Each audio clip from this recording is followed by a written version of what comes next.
Hello, everyone. Thank you so much for watching. If you're watching on YouTube and listening, if you're listening to the podcast, welcome to part two of my conversation with reserved investments. It's part two because unfortunately the internet gods did not cooperate and did not allow us to finish our conversation last time. So Sean was kind enough to come back on and continue our conversation. So Sean, thank you so much for coming back and doing part two of this conversation today.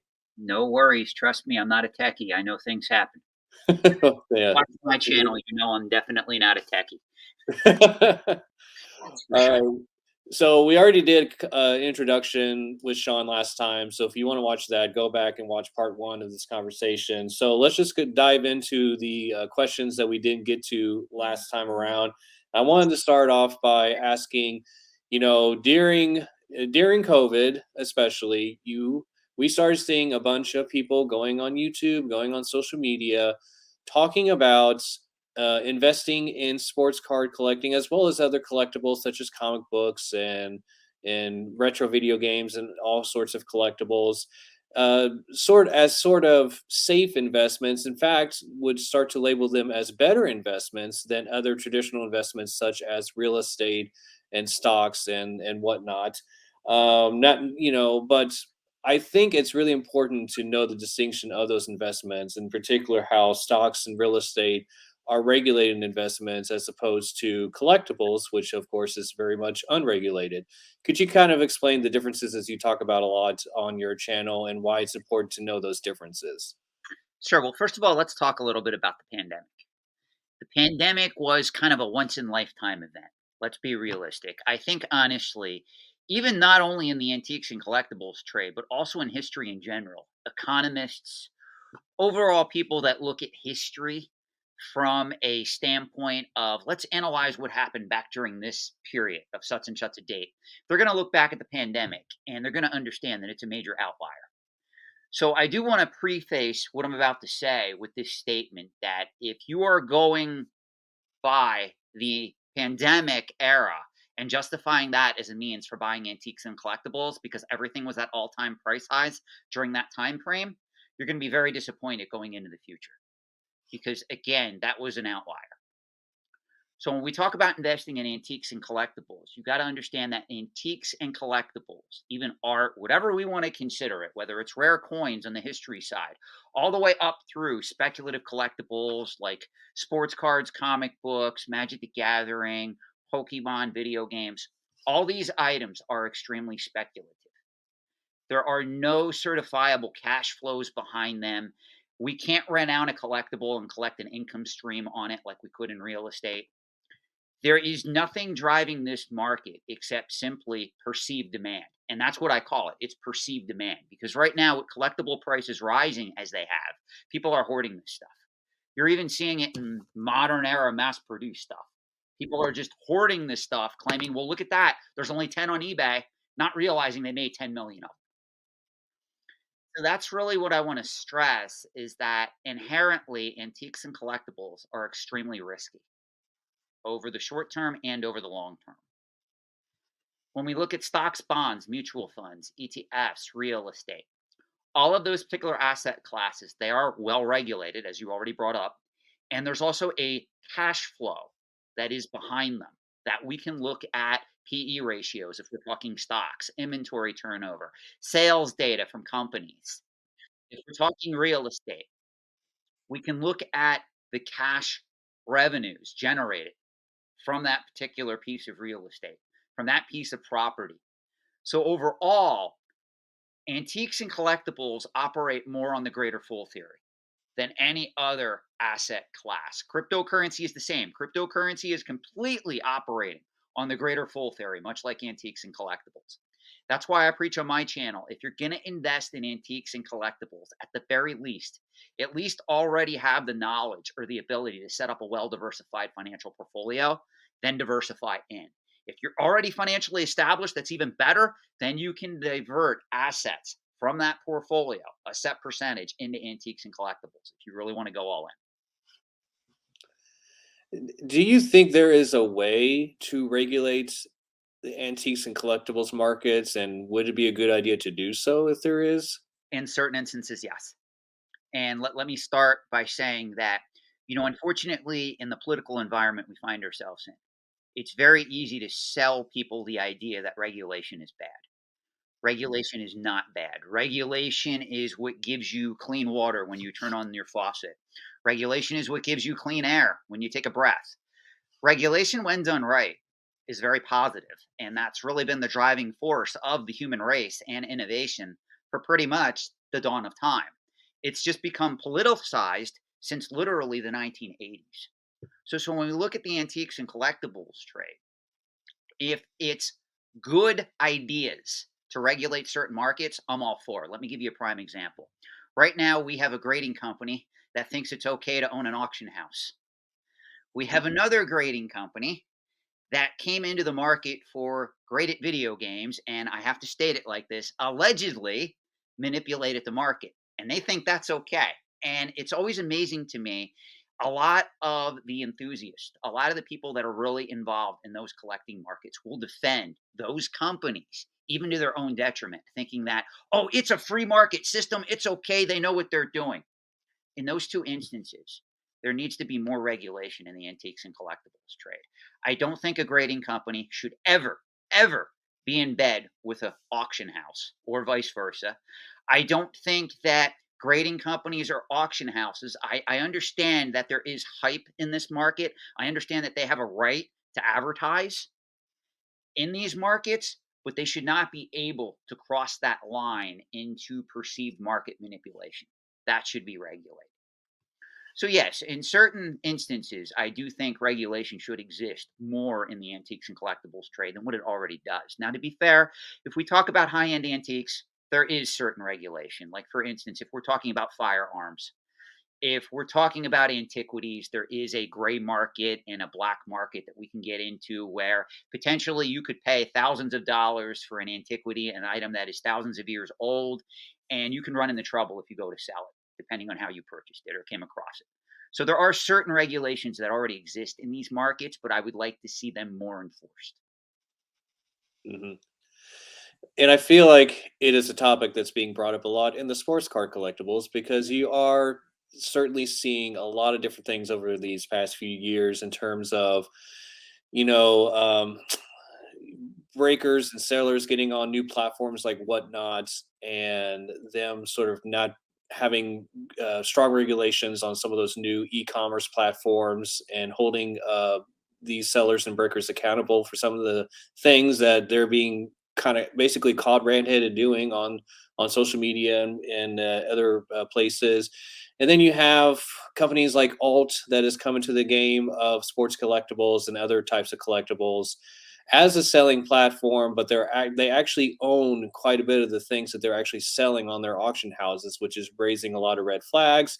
And other companies like PWCC, which was a known eBay consignment shop that had lots of potential shield bidding going on their consignment store that's now a premier auction house and vault and several other things for sports collectibles.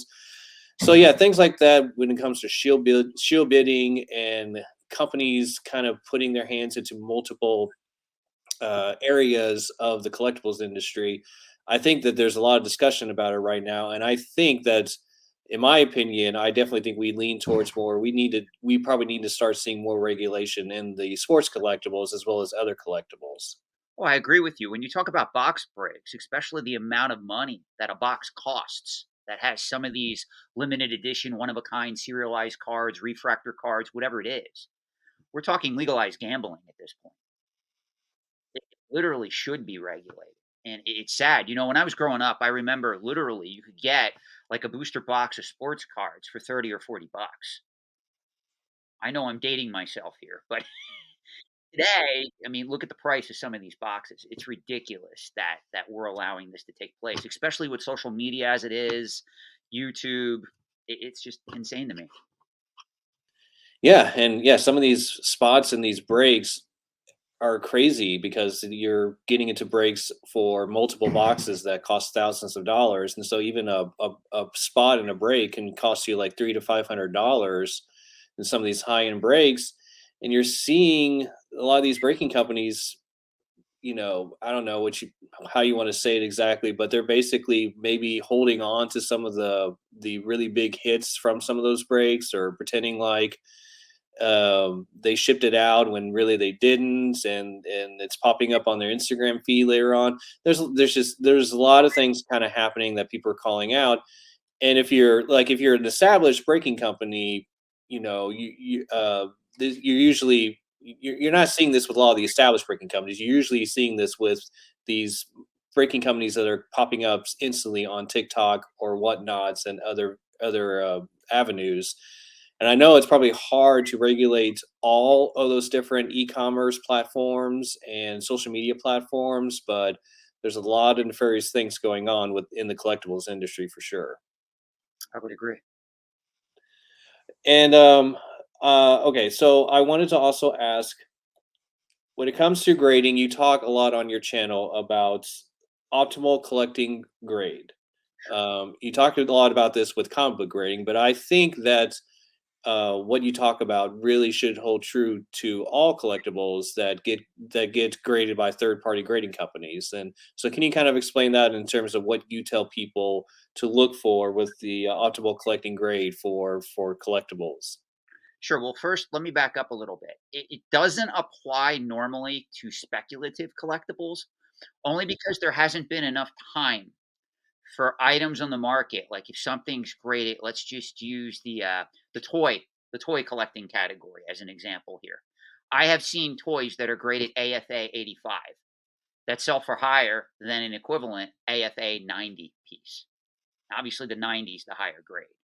So in markets like that, where there isn't a long track history, it's hard to utilize the optimal collecting grade because the grade data points as it relates to price is all over the place.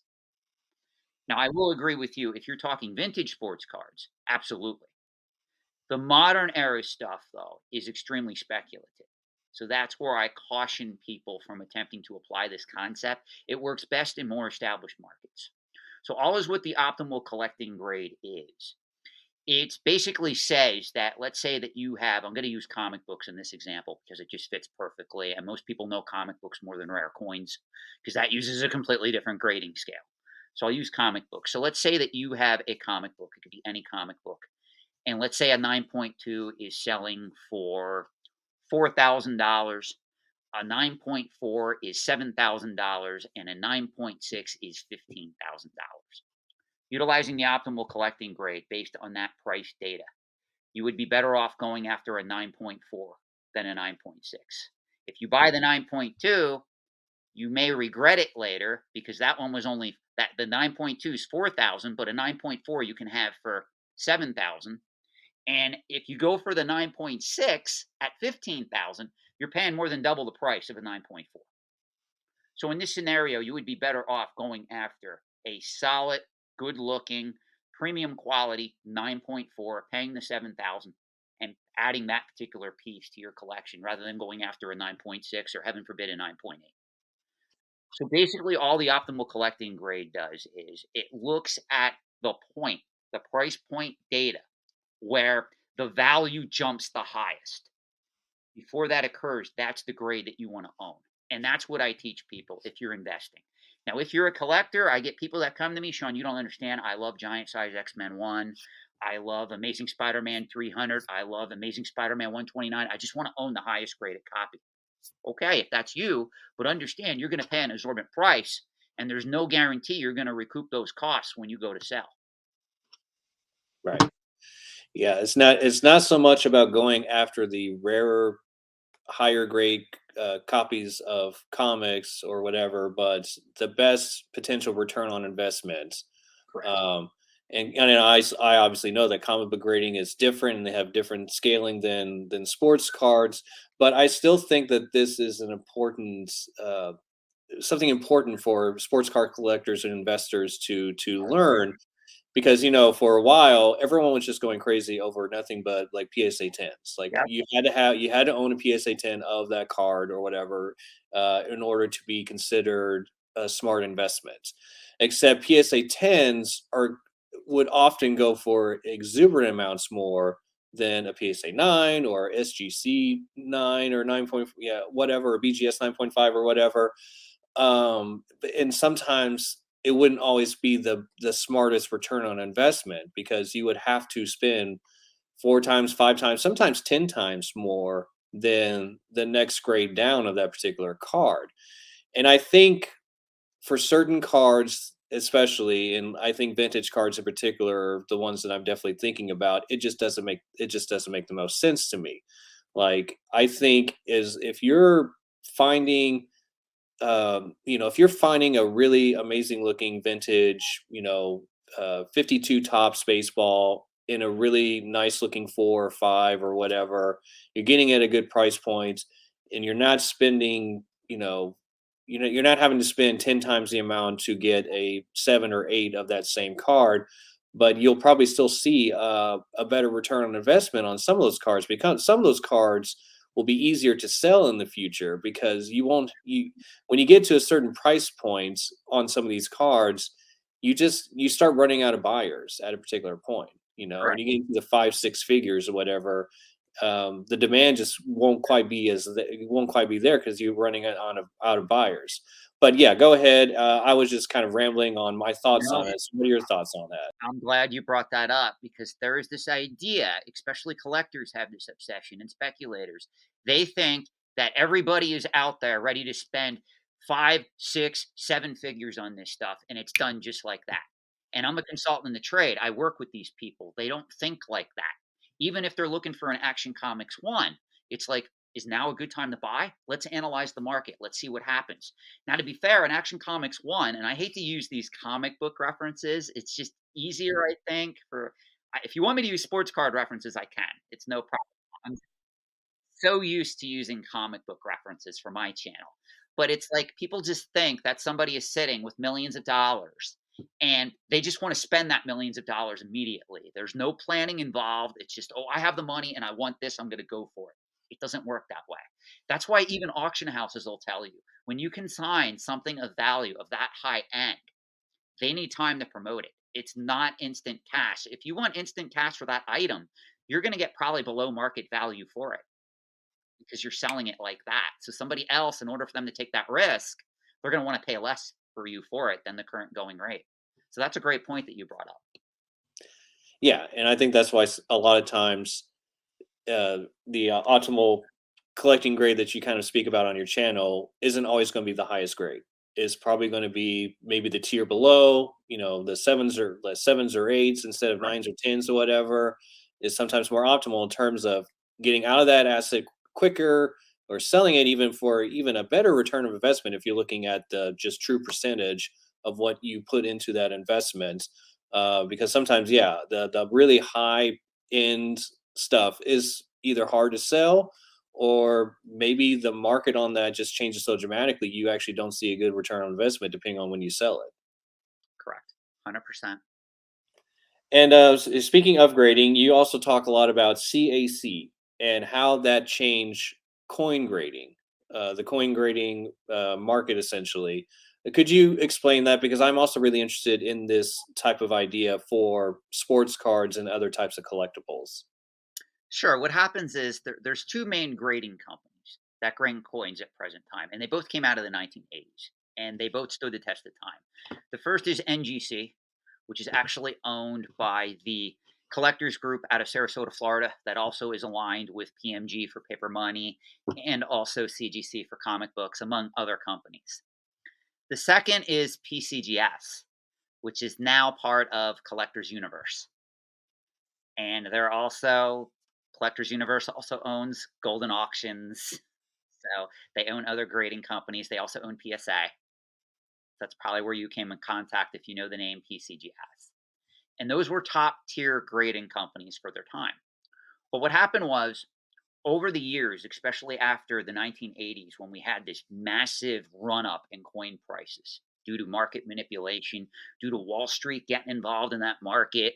In the 1980s, coins were the thing. Coins were supposed to finance your retirement. It was supposed to be the go to collectible. And of course, as we know, much like we saw with graded video games, anytime you have alleged market manipulation involved, the bottom eventually drops out and prices return to normal, and you're pretty much left with collectors speculators and some hardcore investors. But the average person that was getting into it for the wrong reasons, they end up getting burnt and they end up leaving the market forever, pretty much. Because remember, a collector is born, they're not made.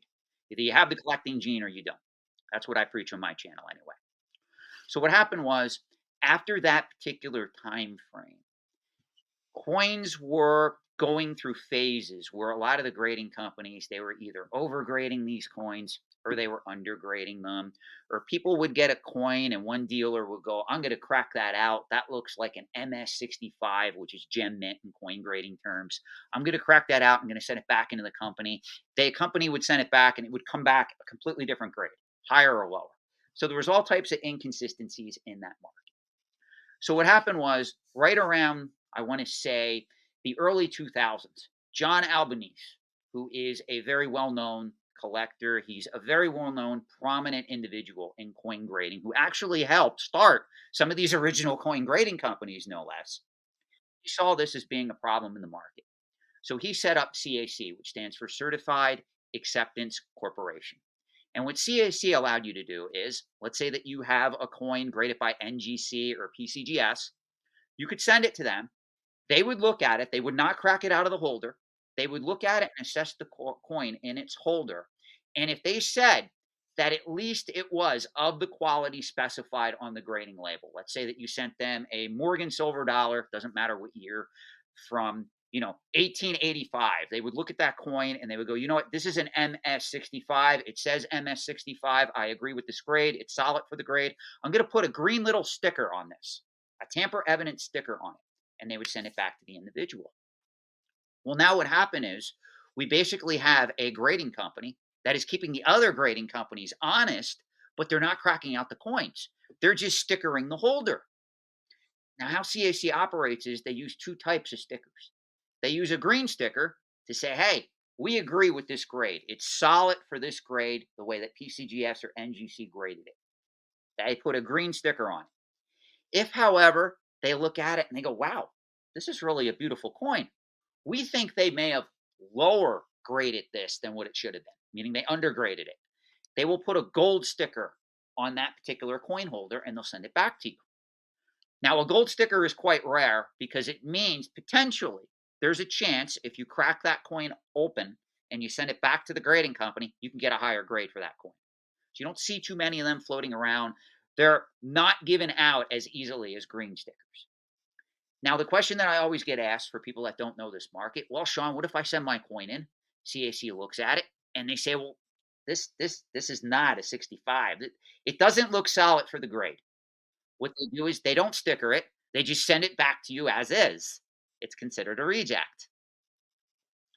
So this revolutionized coin grading for like the last 10 to 15 years where this has been in operation to the point where now people are paying a premium for these CAC sticker coins. And it's a significant premium, meaning you can have two coins that almost completely identical, even with similar eye appeal. If one CAC stickered and the other is not, depending on what type of coin it is, whether it's a Morgan, whether it's a St. Gaudens gold, $20 piece, whatever it is, the one that is CAC stickered will in certain cases sell for at least 20 to 40% more than non-CAC stickered coin. Now, this is where it gets interesting. Within the last year or so, John Albanese changed directions again and said, you know what we're going to do? We're no longer going to sticker coins. We want to become a full-fledged third-party grading company. So this created a catalyst in the market because now everybody who's on the coin side wants to see how this plays out because now you're going to have CAC competing head on with PCGS and NGC. So it's kind of interesting. And there's a lot of people that are now even paying more for a lot of those CAC stickered coins because it's almost like for that time period that they were stickering those coins, you almost have double guarantee. It's like PCGS graded it or NGC, and you also have CAC assurance. So it's very interesting. A lot of dealers are now speculating, well, are those coins going to be worth more in the future? Because now CAC is just doing third-party grading. Right. And Lately, you've seen that start to happen with sports cards. Yep. With there's a company, I believe NBA, that's really starting to catch on, and you're starting to see NBA stickered. I think they have a silver and a gold or something like that. If they have a silver gold sticker on it, they can go for a little bit more, like maybe like a 10 or 20% markup of what they would usually go for that particular grade. Um, but I don't know if this really still exists with other collectibles. But in terms of sports cards, obviously you've had this boom of grading, and grading companies come about to get in on the action. PSA, BGS, and SGC were basically the three main ones for many, many years. Well, now you got CSG that came around from CGC, of course. They got into the game recently, and then a few other ones like HGA and a bunch of other rated rookies, and a bunch of other that have popped up here recently. Tag is another one, and I keep hearing rumors of Fanatics possibly getting into the third party grading industry themselves here pretty soon. So, what are your thoughts about just having all of these different types of grading companies out there now for sports cards? And once again, I don't know what it's looking like with some of these other collectibles, and maybe is there a way to try to regulate in the way that CAC kind of did with coin grading? Do you see that happening with other collectibles, especially with something like WADA games with video game collecting? Well, I don't think that Fanatics should be allowed to own a grading company. That's a conflict of interest to me. I don't see how they're going to make that work. But again, of course, we saw what graded video games. You had alleged market manipulation that everybody was talking about, and unfortunately, the collectors, the hardcore enthusiasts, doubled down and they defended WADA. So that's what scares me. Once you have that formula set where pretty much the collecting community doesn't speak out against it and they accept it, of course it's going to be common practice and other companies are going to get on the mix. What I think needs to happen, believe it or not, at one other time in history, when we talk about coin grading, there were many, many companies that graded coins. There still are to this day. But it's just there's been a shakeout so many times that the two top grading companies that we know of at present time are NGC and PCGS. So I honestly think that same happening or that same occurrence needs to happen with sports cards, even with collectible card games that are being graded right now. There's just too many companies. I spoke out against when even CGC entered the trading card space for like grading Yu-Gi-Oh, Magic the Gathering, Pokemon, because it's getting ridiculous. We have PGA, I'm sorry, PSA, BGS, CGC, and there's other firms that are like a tier below them, in my assessment anyway, it's just my opinion, that are all trying to capture this business. And it's just too much. It confuses the average collector, the average consumer. And how this hurts a lot of the collecting community is when companies like we saw this during the pandemic, like PSA had to shut down their tiers. Well, now little Timmy that doesn't know how these markets work, rather than waiting or paying a premium to use PSA services, he's going to go to another potentially lower tier company and he's not going to understand when the market rebounds and they reopen for submissions again why nobody wants to pay a premium for his card because it was graded by XYZ grading company that was started in someone's basement. So yeah, it's a major problem where there needs to be a shakeout because it's getting completely ridiculous with all these companies getting into the market thinking, well, we can do it better, or we can use computer grading, or we can do it this way, which it doesn't work. They tried computer grading with coins back in the 80s. It was a disaster. They tried it even a little bit with comic books. It did not work. Any type of grading with a computer, you need a trained person because grading is more subjective. It's more of an art than a science. Right. And but that is also where like having another company like CAC or NBA look over other companies' work, even if it is the most reputable collecting company like a PSA or CGC, it's still good to have other eyes on those because it is subjective and those companies still make mistakes. They still authenticate, trim cards or cards that clearly shouldn't be authenticated, or they give tens to cards that shouldn't be tens, and so on and so forth. And so I think that that sort of policing of these, even the most established card grading companies, should still exist for sure. I agree 100%. And actually, there are cases of even when we talk about coins, there are counterfeit coins in holders. It's very rare. It happened more towards the beginning, but if you come across one, what's great is most of your high profile grading companies like NGC, PCGS, they'll offer to buy the coin back just to get it off the market and to reimburse you in a way. So they handle it elegantly, in my opinion. But that's why you need regulation. You can't have that occurring on a regular basis for some of these other collectibles. It could potentially sink the market. Yeah, and PSA does the same thing when it comes to buying back cards that have proven to be altered or forgeries. But some of these other grading companies do not do that, do not have the means to do that, and so you had to be real careful if you aren't going to use a company like PSA. That you kind of need to know that going into it for sure. But the other thing that has happened with when it comes to having all these different types of grading companies come about these last few years is how on earth are people supposed to trust pop reports with some of these collectibles? Um, it's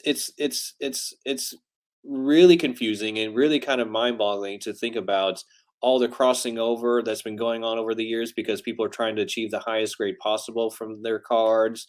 Even just on the autograph authentication side of things, how sort of messy the pop numbers can be, even within PSA's own sort of pop report of keeping track of all those. It's one of those things I try and harp on a lot on my channel, which is you have to be real leery about pop report numbers when it comes to a lot of these cards that PSA or any of these companies are grading or authenticating. You have to know the reasons of why they are off, either too low or too high in many cases. You know. Correct. You're 100% correct. And I usually tell people the higher the grade, the safer you are. Like in comic books, no one's cracking open a 9.8 giant size X Men 1 to try to get a 9.9 or a 10. When we look at trading cards, obviously nobody has a reason to crack a PSA 10. Let's be realistic. So the higher the grade you have, the better you're off in that assessment when you start getting up to the higher grades.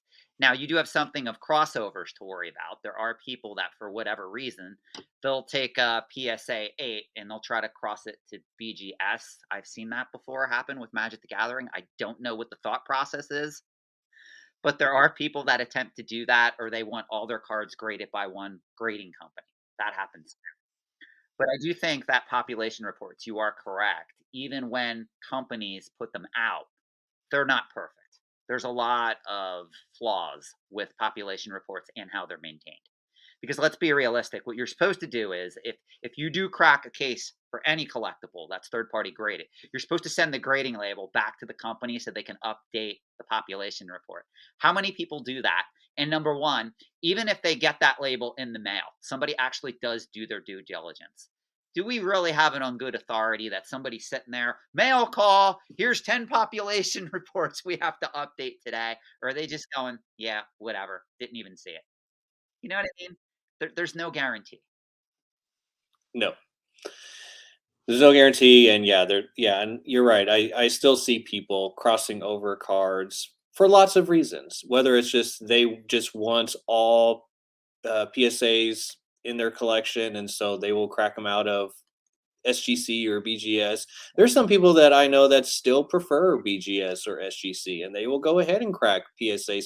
I've heard people still crack PSA 10s to send them to BGS, and they're like, I want all my cards in BGS holders. It's like, well, okay, but yeah, you've really done a lot to the value of that card, and the pop numbers are just going to be wonky, because of all this back and forth that's going on. And then PSA did this really funny thing with their autograph cards where, back in the day, they distinguished their autograph cards. If you didn't get the card itself authenticated, just the autograph, then they gave it like a special blue label as opposed to their red label.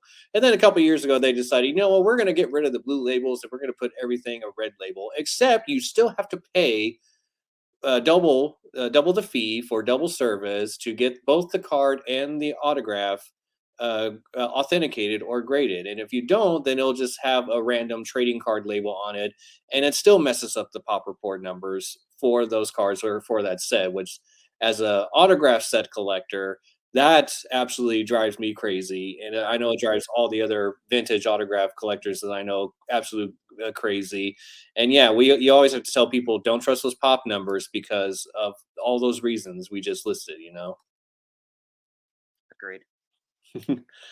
All right, so to kind of wrap things up, what are your sort of overall thoughts of what we saw happen, what we've seen happen these past few years since the pandemic when it comes to some of these collectibles, in particular with sports cards?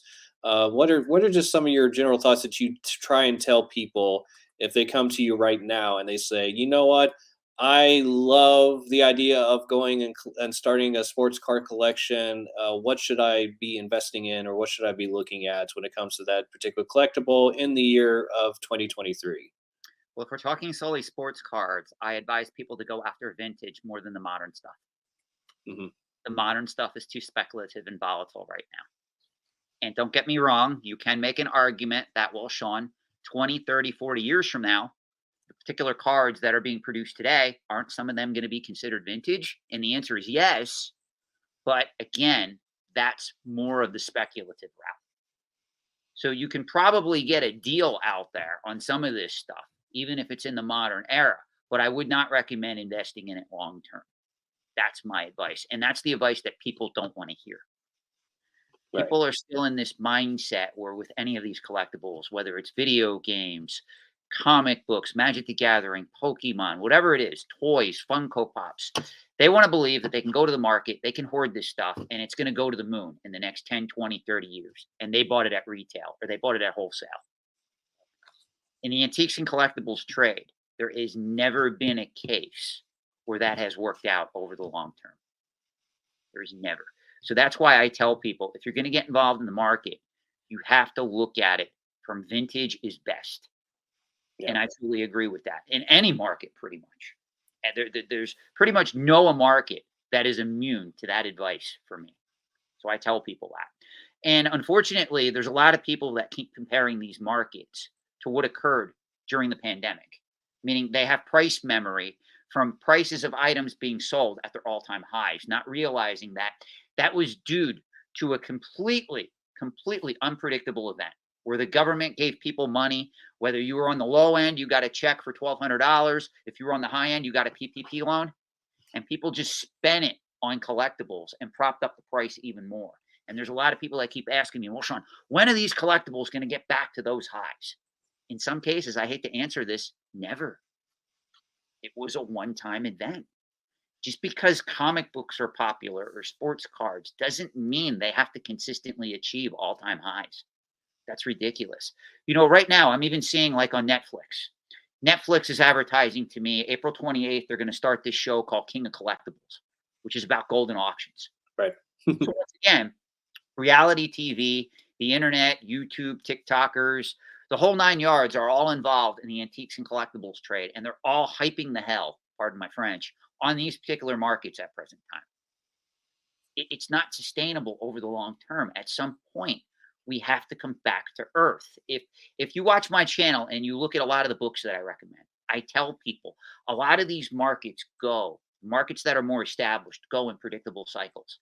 And there's always this entry point where new investors, new speculators come into the market thinking they're going to strike gold. And I tell people if you really want to sell your holdings, that's when you sell. You don't buy into the hype, you sell into it. And unfortunately, I'm not too popular when I give that type of advice because people really come to me and they go, Sean, tell me an item I can buy right now that's going to be worth a ton of money in the future. And I tell them, I'm sorry, I don't have a crystal ball. But if you look at what's popular, what has been selling over the long term in your preferred collecting category, I can tell you consistently there will be a market for that item going forward if there's been one for the last 30, 40, 50, 60, 70 years. That's what you have to look at. And a lot of people don't like that advice. They're still looking for the next big thing. They're still thinking, well, if I put this box of factory sealed Magic the Gathering, sports cards, Pokemon cards away it's going to be worth money in 10, 20, 30, 40 years. And you have to correct them and you have to say, go back and study the junk wax era. Right now, my problem with the pandemic is I have people coming to me through my consulting business and they have like an amazing Spider Man 129 or some sports card that's graded a 1, a 2, or a 3 that they sent in to have graded. It came back in that grade. And back then, if they would have sold it in the market, they would have made a profit on Right. it. Now, some of these markets recorrect it. They dropped 10, 20, 30, 40%. And nobody in their right mind would grade that particular card or comic book in that low grade. So we're almost entering now a junk slab era. And that's what worries me because that's what we saw back in the 80s and the 1990s with coins. People were grading everything. And I hate to say this, a 1921 Morgan silver dollar in MS-64, MS-65 is quite common. If you have a Morgan silver dollar from 1921 graded in 45, that's not even worth grading. You might as well crack it open and just, sell it raw. And Yep. that's what we're seeing again. We're getting back to that particular point where now a lot of these newfangled speculators and investors that got involved heavy ho into this market during the pandemic, they're now like, well, where's all the profits? How come I'm not making any money? How come I'm losing money? They don't understand the market dynamics of the antiques and collectibles trade. And that's what's scary. The one good thing, though, is if we compare this to financial assets, it's like what Warren Buffett always says. When the tide comes in, you see who was swimming naked, right? Pretty much what we're going to see. We're going to see all the people that just got into this for the money because the prices, especially with what the Fed's doing, the state of the economy, the economic environment that we find ourselves in, it is not congruent. It is not kind to investing in collectibles right now. It used to be when rates were extremely low, for like little Timmy could get an introductory credit card offer for paying 24, 0% for 24 months. And then after that, only pay 8 or 9%. That was great. You could enter the collectibles market space. You could literally use free money pretty much and buy up what you wanted. In today's world, that's not a reality anymore. And that's where a lot of people are getting left with the proverbial pants pulled down. Yeah.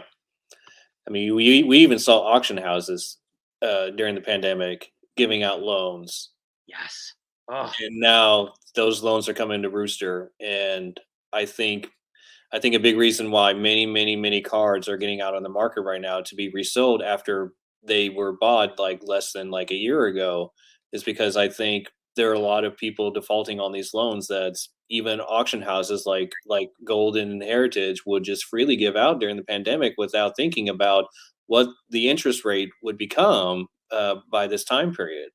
So it's a dangerous game for a lot of people that maybe got a bunch of free money and got into cards that or other collectibles that are probably worth 70-80% less than what they purchased them for, and that loan is just, yeah, I'm sure they had to come to roost on that loan and they weren't able to pay off that loan or whatever. and a lot of auction companies now are getting into the vault business, like eBay Vault, Golden, a lot of these companies, because now if they don't even have the card in their possession, well, gee, I don't have any physical ownership of it. I might as well just sell it.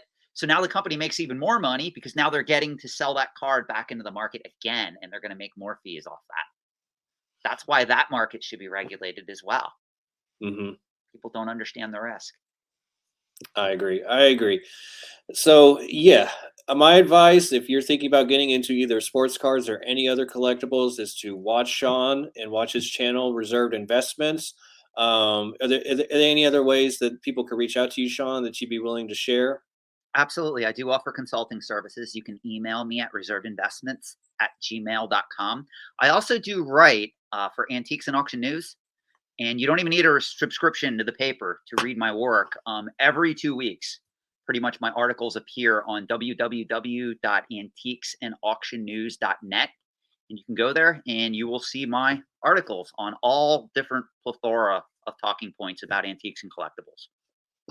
Well, great. Well, once again, thank you so much for your time.